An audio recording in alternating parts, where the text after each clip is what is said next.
Some people are so terrified of rejection. That's why they have not ventured into certain aspects of business. Welcome to Streams. On this edition of Streams, I'll be sharing with you 8 ways of how to deal with rejection. Don't forget, rejection is part of business. It happens every day and it happens to everyone. You also reject people. But in business, some people can be so hung up on rejection that they don't fulfill the potential that a business has got, or they recline completely, or they begin to doubt themselves. But if you look at these 8 ways, I hope it helps you to understand and how to deal with them. Number one, anticipation. When you anticipate rejection and it does happen, you have prepared a buffer for you to handle the shock of rejection. When I was about 11, 12 years ago involved with door-to-door sales, we are taught or made to understand that you had to get 1 in 25. So you are expecting 24 rejections in order to sell 1. So you have to get 4 in 100 and 6 in 125. So if you have that level of anticipation that I'm only to close 1 deal in 25, so I'm trying to get through my 25 quickly so that I can get to the 1 that is the most important thing. That kind of mindset doesn't, I know I just need 4 out of 100. That means I need to handle 96 rejections in order to win 4. So if I have that level or latitude of anticipation, your rejection doesn't bother me. I just move on to the next one. I just move on to the next one till I find the 1 in 25 and the 4 in 100. So also when I write proposal for projects or ideas, I get 1 in 10. That is the statistics I'm working with. So receiving 9 rejection doesn't bother me. I just need 1 out of 10. So if you anticipate it and it helps you to prepare for the shock of rejection. Number 2 is separate yourself from your product. Very many times when people's products are rejected or an idea is rejected, they take it as though it was their person that was rejected. You are different from your product. You are different from your services you are promoting. You might be a good person. You might be personable, but your product is not good for them either at that time or at all. So you need to separate yourself from the product you are selling or the services that you are promoting. That will shorten and help you to recover quickly from a no or a rejection of a product that is not your person. If it is your person, it's a different ballgame. But very many times, people think when their product or services are rejected, it's as though their person is rejected, and you need to separate the two. Number 3, listen to feedback. I've seen this a lot in cold calling and a lot of companies that do all this cold calling sales. They don't listen to feedback. For you to overcome rejection, you need to listen to feedback. Very many times, you might want to persist in certain area and be persevering. But if there's a feedback that talks about the quality of your product or a particular service that you are delivering, it will be wise for you to listen to those feedback, and when necessary, you must make adjustment or correction before representing the same product. But if you are not listening to the feedback and you're just ignoring feedback and you kept plowing on and regurgitating the same thing, if you face rejection, that will be your own making. Number 4 is you also reject people all the time. Imagine how many sales calls you have had that you have said no. Oh, do you want to build a website? No. Do you want to buy a new phone? No. Do you want to buy insurance? Are you the energy? All manners of calls that comes to you. And you say no without even thinking through it. If you say no, so also will other people say no to you in certain area. And that should not get you hung up or get you depressed or make you to want to quit. It's just part of the nature and the way of life. Just like you have said no to other people, so also you other people will say no to you.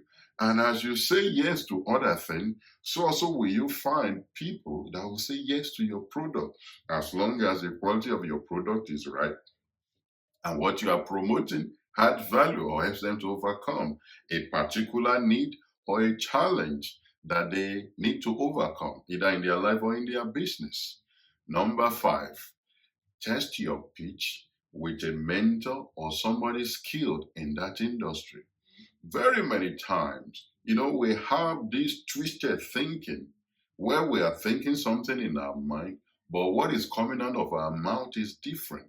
You are imagining something different and you are saying something different. And it's helpful if you can role play and test that pitch with a mentor or somebody who is vast and knows the ebbs and flow of that industry.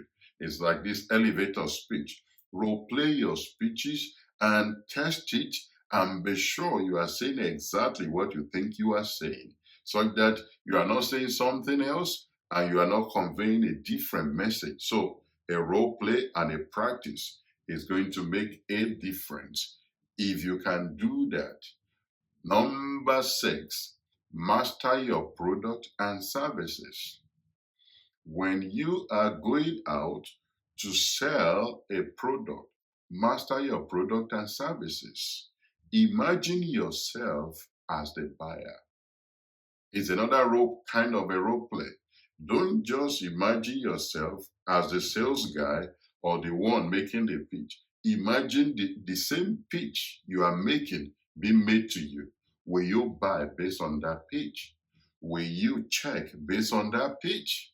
Will you even listen based on the pitch you are making yourself? So role play and reverse the role. If somebody were to say this to me, will I listen to that? Will I? So master your product, experiment it, and be sure you can answer all the frequently imagined questions by a customer, not as a service provider now. So once you master your product and services, it helps you to understand the perspective of a customer. Number seven, make them to say yes. One of the keys to sales or promoting a service as a strategy is look for the simplest thing that you think your potential customer can agree with. If it's the weather, look for the simplest thing they can agree with and then build on that. Let them say the first yes and then build on that and build on that, so that by the time you get to the final product you are pitching to them, sometimes it will be difficult for them to say no because they have agreed with you on every stage of the pitch. And it's kind of a psychological thing. And if you can find the simplest thing to start with and then build on that and build on that. Number eight, be dynamic with your market. Be dynamic on the field. If the script is not working, change the script. Don't just repeat the same thing. I've been in a situation where you interrupt a salesperson because they have lost the trail of their thought or pitch. They want to start again because they have just crammed either the pitch. You need to be dynamic. You need to be adaptive. You need to understand. I remember when I was in door-to-door sales, this door-to-door sales are always based on the weather. And when the weather is bad, what do? So you need to adapt. You need to be able to quickly make your pitch based on the changing dynamics of the environment or the need of the customers. The customers may ask you things that you may not be able to deliver or the product cannot cover. Be open to say what it does, and if it doesn't cover those areas, be open and be straight with your customers. And when necessary, you can help them to look for answers. I've seen occasions where you meet a customer and what they want is not what you are promoting. You help them to find solution to their problem and they are happy.